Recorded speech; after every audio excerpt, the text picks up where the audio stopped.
നിക്കരാഗ്വയിലെ ഏകാധിപത്യ ഭരണകൂടം രാജ്യത്തെ bishops conference president bishop Carlos Enrique Herrera ഗുട്രസിനെ രാജ്യത്ത് നിന്ന് പുറത്താക്കി. അടുത്തിടെ പ്രസിഡന്റ് ഡാനിയൽ ഒർട്ടേഗയുടെ അനുഭാവിയായ മേയറിനെ ബിഷപ്പ് കാർലോസ് വിമർശിച്ചതാണ് അദ്ദേഹത്തെ രാജ്യത്ത് നിന്ന് പുറത്താക്കിയതിൻ്റെ പിന്നിലെ കാരണമെന്ന് കരുതപ്പെടുന്നു. ദിവ്യബലിക്കിടെ കത്തീഡ്രലിന് മുന്നിൽ വലിയ ശബ്ദത്തിൽ സംഗീത പരിപാടി നടത്തിയതിനാണ് ബിഷപ്പ് കാർലോസ് മേയറെ വിമർശിച്ചത്. ഗ്വാട്ടമാലയിലേക്ക് നാടുകടത്തപ്പെട്ട ബിഷപ്പ് കാർലോസ് അദ്ദേഹം അംഗമായ ഓർഡർ ഓഫ് ഫ്രയേഴ്സ് മൈനറിൻ്റെ കീഴിലുള്ള സന്യാസ ആശ്രമത്തിലാണ് ഉള്ളതെന്ന് നിക്കരാഗ്വൻ ദിനപത്രമായ മൊസൈക്കോ CSI റിപ്പോർട്ട് ചെയ്തു. നിക്കരാഗ്വൻ ബിഷപ്പുമാരുടെ മീറ്റിംഗിൽ പങ്കെടുത്ത് പുറത്തിറങ്ങിയ ബിഷപ്പ് കാർലോസിനെ പോലീസ് കസ്റ്റഡിയിലെടുത്ത് നാടുകടത്തുകയായിരുന്നു.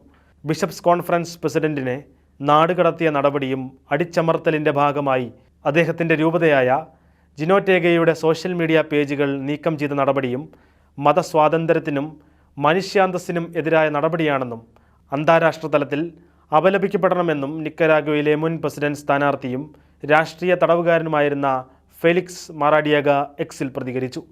ഈ വർഷം നിക്കരാഗ്വൻ ഭരണകൂടം പുറത്താക്കുന്ന മൂന്നാമത്തെ ബിഷപ്പാണ് ബിഷപ്സ് കോൺഫറൻസ് പ്രസിഡന്റ് കൂടെയായ കാർലോസ് എൻറിക് ഹെരേര ഗുട്രസ്.